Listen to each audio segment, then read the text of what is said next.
اعوذ باللہ من الشیطان الرجیم، بسم اللہ الرحمن الرحیم۔ میرے انتہائی قابل قدر اور معزز سامعین، آج ہم ظلم کے بارے میں کچھ وضاحت کرنا چاہتے ہیں کہ ظلم کیا ہے اور ظلم کسے کہتے ہیں۔ مسئلہ یہ ہے کہ میں نے پہلے کفر کے نقصانات میں پہلے جہل بیان کیا ہے کہ جہل اور جہالت کفر کے سب سے بڑے نقصان ہیں۔ اسی طرح ظلم بھی کفر کے نقصانات اور کفر کی جو اندر جو چیزیں پیدا ہوتی ہے ان میں سے ایک ظلم بھی ہے۔ ظلم یہ ہے کہ کسی شخص کسی چیز اس کی طبیعت اور اس کی فطرت کے خلاف زبردستی کام میں لیا جائے یا کام پر لیا جائے۔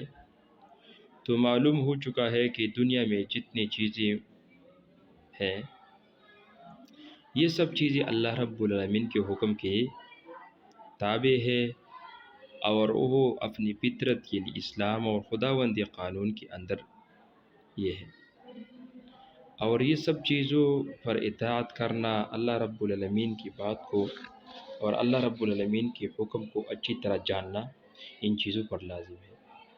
اللہ رب العالمین ان کے یعنی جو وہ کہتے ہیں اللہ رب العالمین اسے سمجھتے ہیں۔ خود انسان کا پورا جسم اور اس کا ہر حصہ اس فطرت پر پیدا ہوا ہے۔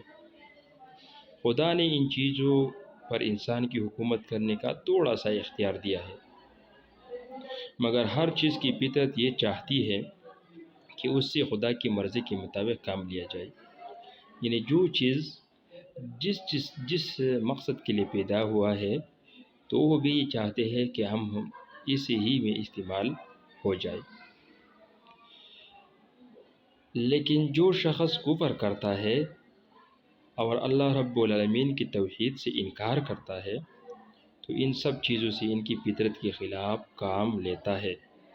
یعنی اللہ رب العالمین نے انسان اسی لیے پیدا کیا ہے کہ وہ اللہ رب العالمین کی اطاعت کرے، اور وہ بندہ اللہ رب العالمین کی اطاعت کے بجائے ان کے خلاف باتیں کرے، ان کے حکم نہ مانے، ان کے خلاف جو چیزیں اللہ نے ان کو دیا ہے وہ ان کے خلاف استعمال کرے، تو وہ اپنے دل میں دوسرے کی بزرگی، محبت اور خوف کی بود بٹھاتی ہے۔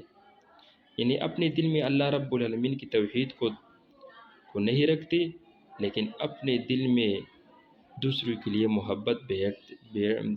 محبت رکھتے ہیں، حالانکہ دل کی فطرت یہ چاہتی ہے کہ اس میں خدا کی بزرگی اور محبت اور خوف ہو۔ یعنی یہ دل کے اندر خود اور دل یہ چاہتی ہے کہ ہمارے اندر اللہ رب العالمین کی محبت ہو، اللہ رب العالمین کی کبریائی ہو، اللہ رب العالمین کے خوف ہو، تو اسی لیے ہمیں پیدا ہوا ہو۔ وہ اپنے تمام اعضاء سے اور دنیا کی ان سب چیزوں سے جو اس کے اختیار میں ہے خدا کی مرضی کے خلاف کام لیتا ہے، حالانکہ ہر چیز کی طبیعت یہ چاہتی ہے کہ اس سے قانون خداوندی کے مطابق کام لیا جائے۔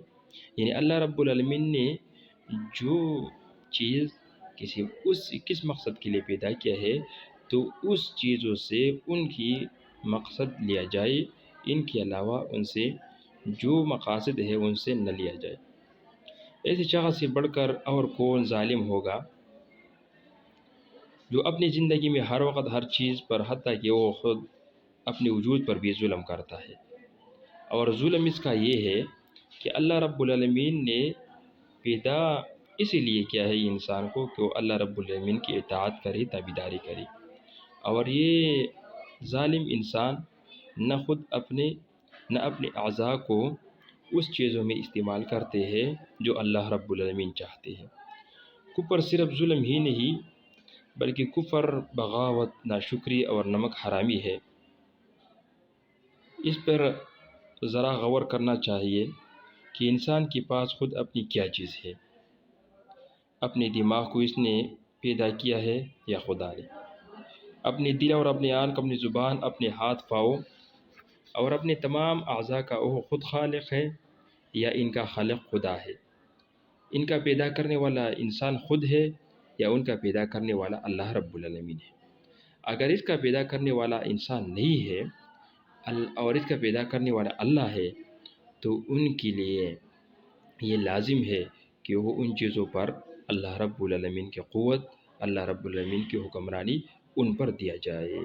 تو انشاءاللہ اگلی ویڈیو میں کچھ اور چیزوں کے بارے میں وضاحت انشاءاللہ کروں گا۔ تمام ساتھیوں سے درخواست ہے کہ ہمارے کچھ مشکلات ہیں ان کے لیے تمام ساتھیوں کو دعا کرے کہ اللہ رب العالمین جلد از جلد ان کو پورا کرے۔ السلام علیکم ورحمۃ اللہ۔